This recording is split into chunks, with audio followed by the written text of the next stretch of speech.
I never believed in paranormal stories, not even for a second, but everything changed the night something knocked on my bedroom door at 3 a.m. and the worst part, it knew my name I should have never opened.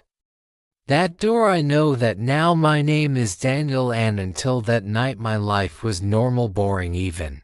I lived alone in a small quiet apartment on the edge of Pine Hollow, a town known for two things: its never-ending forests and the strange disappearances nobody liked talking about. I moved there because rent was cheap and I wanted peace. I guess I found the wrong kind of peace. My apartment was on the third floor, old building, thin walls.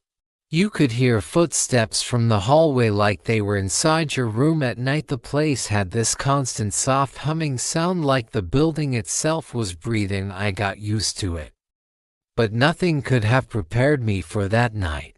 The first knock, it was 3:07 a.m. when I woke up, not gradually, not slowly. I woke up like someone had yanked me out of sleep. There was a sound coming from the hallway. Knock, knock, not on the front door, not on the wall, but on my bedroom door. At first I thought I was dreaming. I lay there staring at the ceiling, listening. Silence. Then again, knock, knock, knock.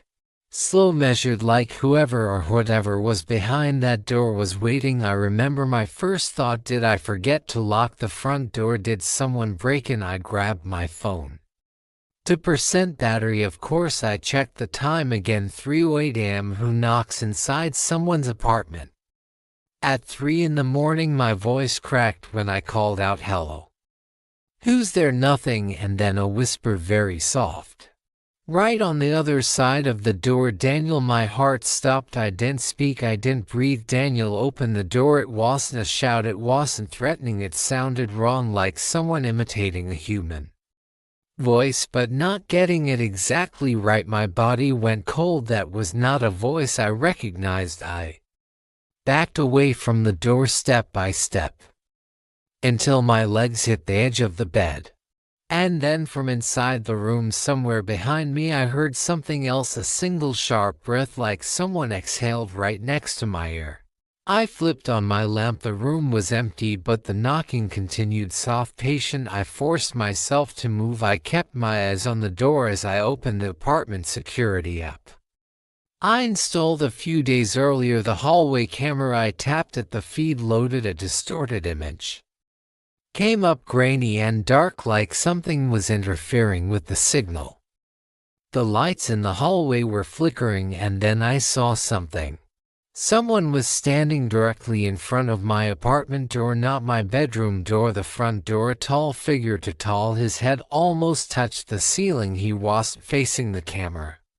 He was facing my door, motionless. But here is the part that made my blood turn to ice. My apartment door was closed, locked, secured. So how was someone knocking on my bedroom door? I watched the camera. The figure didn't move, but the knocking behind me got louder. I slowly turned my head. The bedroom door handle was moving. Someone was trying to get in. "Daniel." The voice was clearer now, lower, angrier. "I know you're awake." I should have called 911. I should have screamed. I should have done anything other than what I did, but fear does strange things to you. Against every instinct in my body, I moved toward the door, step by step. My hand trembled as I reached for the handle. I don't know what I was thinking. Maybe I wanted to prove to myself that nothing was there. But the moment my fingers touched the cold metal, the knocking stopped.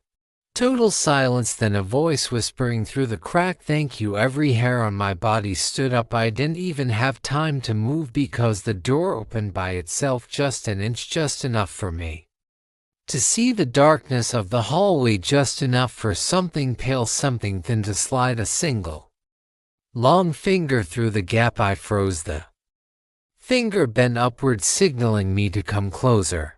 I stumbled back and the door slammed shut with such force that the walls shook, the lights flickered, and then nothing. I ran to the window, third floor, no fire escape. I was trapped. I called 911, still to percent battery. It rang once, then stopped. My screen went black, dead. I backed up until my shoulders hit the far wall, and that's when I noticed something in the corner of the room right where the shadows pooled. Something was standing, a tall hunched figure, too skinny to long. Its limbs were wrong, bending in ways that should have snapped bone. I didn't hear it enter, I didn't feel it move, it was just suddenly there. And its face, God, its face was stretched like someone had pulled the skin too tight. Its eyes were too wide, solid black, its mouth hung open. But I didn't see teeth, just a void. It tilted its head at me like it was studying me. Then it spoke, but not with its mouth. The voice came from behind me, whispering into my ear, "Daniel, open the door." I pressed myself harder against the wall. My entire body was shaking. "What do you want?" I whispered. The creature blinked slowly, then it stepped forward, one jerky and natural movement at a time. Its neck cracked, its shoulders popped, its knees bent backward with a sound like splintering wood. It leaned so close I could smell its breath, cold, damp like wet soil, and then it said something I will never forget. "You let me in when you woke up." My stomach twisted. What? It crouched beside me, its head twitching as it spoke. "You heard me knocking, you listened, you answered." Its smile wide and stretching to far, tearing skin. That's all I needed, I realized then. The knocking wasn't the threat answering.